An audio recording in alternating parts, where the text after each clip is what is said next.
Alright, so for Makwaba Ebaye Kasafoni, so a news.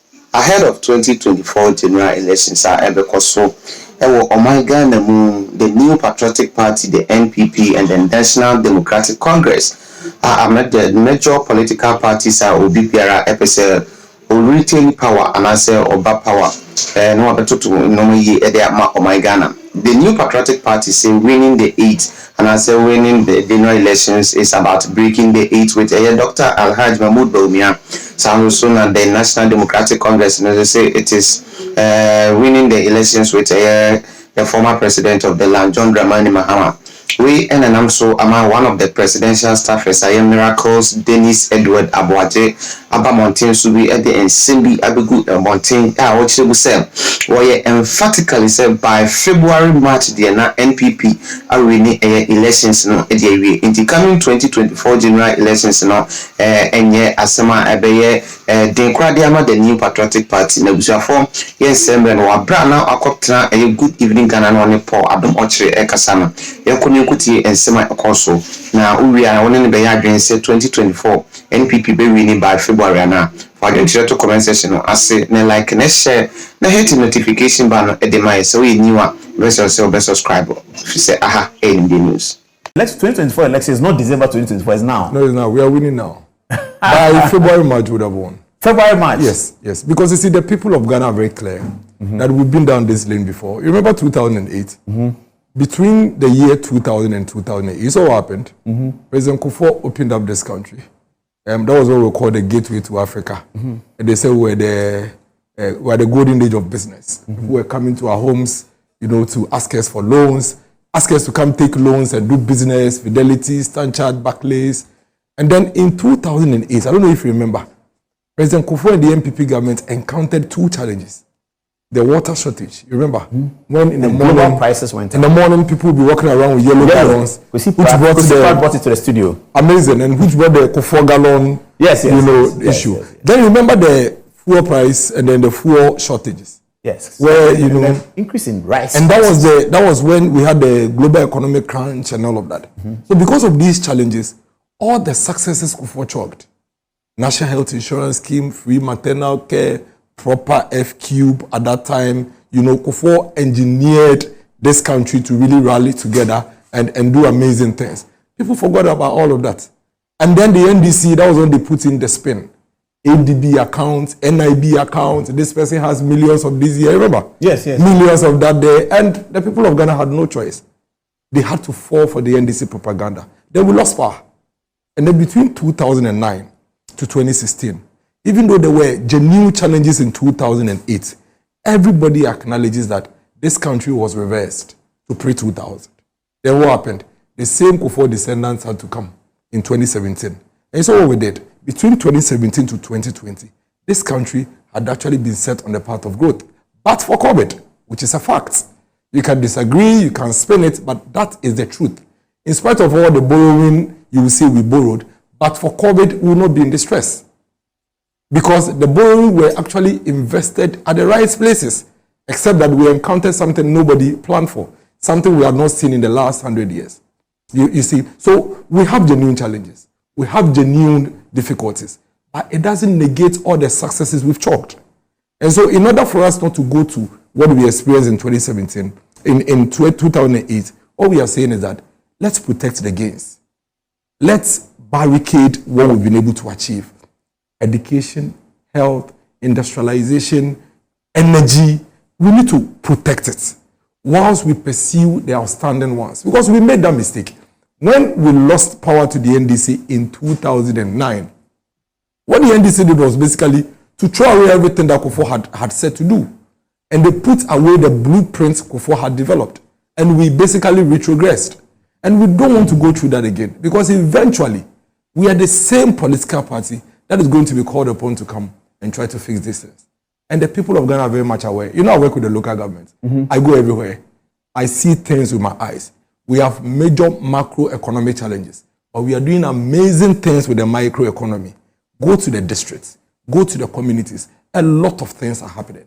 And I'm very confident that these things that I have raised is not lost on the people of Ghana. And they are not saying we are the best. They are not saying we've brought heaven to Ghana, but they acknowledge that between the MPP and the NDC, one delivers results and the other one doesn't. One, in the space of challenges, stands with the people, acknowledges the challenges, sincerely outlines the challenges, but show clear pathway to getting us out of the challenges. We've all gone through this before. I mean, in 2013, 14, 15, 16, this country had challenges. But what happened? The leadership then told us that if you think it's too hot, get out of the kitchen. If you think you can't handle it, go and sleep. That was the time ministers of state were telling the young people of this country to go and cut grass. We encounter challenges, we raise it, and the president will say, well, I don't care what you say, even if you get me out of power, I'll do what I have to do. So we acknowledge the difficulties and challenges, no doubt about that. But we cannot afford to make that mistake we made in the past. We need to protect the gains we have made. Whilst we pursue the outstanding things, we can't throw them away. Over 100,000 young people, Paul, were left on the streets of this country for almost 8 years after completing junior high school because of two challenges: inadequate infrastructure and lack of finances by parents to pay for them. Over 100,000 multiplied by 8 years and see. Today, that has been removed. It means So that you are we made some suggesting that gains. 800,000 people have accessed free SHS? More. Who Even couldn't more. have gone to school? Even more.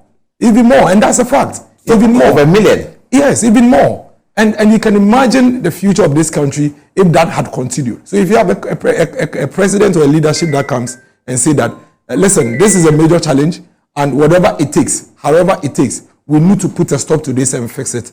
We need to protect that gain. Look at our energy sector today. When electricity goes off for even 2 hours, we complain because for the past 4 or 5 years, we are not used to having our electricity going off. And so even industries who may have genuine challenges in other areas are quite okay that, well, if not for anything, energy is stable.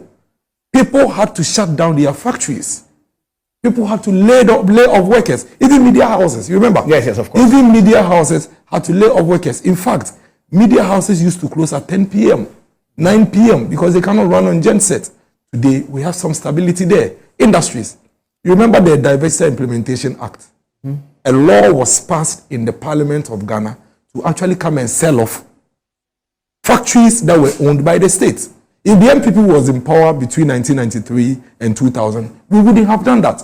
We would have found creative ways to partner with private sector to revive those genuinely struggling industries. But they were sold, converted into churches, some converted into garages. Today, this is the only time in our Fourth Republic that you have a president and a government that has a deliberate program to industrialize this country.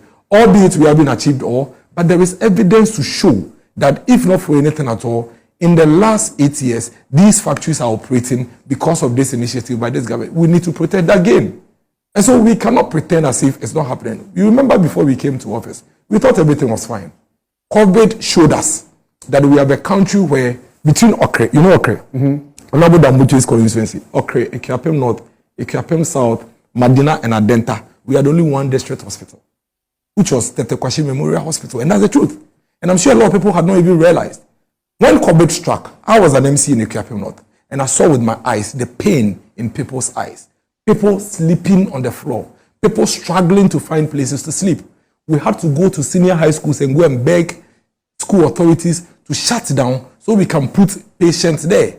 At some point, we were paying people to stay indoors in their homes and every morning go and serve them breakfast and give them provisions because there was inadequate infrastructure to hold our health needs. Today, this government is embarking on one of the most audacious health investments to fix the health infrastructure gap once and for all. That project must be brought to an end. We must finish it. We must finish it, Paul. We must finish it. Go and see the Eastern Regional Hospital. Amazing facility. It needs to be completed by the people who started it. And so when we say we need to win election 2024, it's not because MPP has to be in power. But the fact of the matter is that for the first time in the history of this country, Paul, we are saying, let's give a government that has started something that we can all see with our eyes the chance to bring it to an end. Let's not truncate it. Let's not put a break to it. Let's finish it and let's see what they have to do. After all, if it's the NDC that you want, additional 4 years will make much of of a difference. If we are unable to deliver, bring the NDC back. But the challenges that are confronting us today, a lot of them that are external causes, those challenges they cannot be solved by the NDC. That is the truth. Let's get to the next big thing. We can dispute it, but trust me,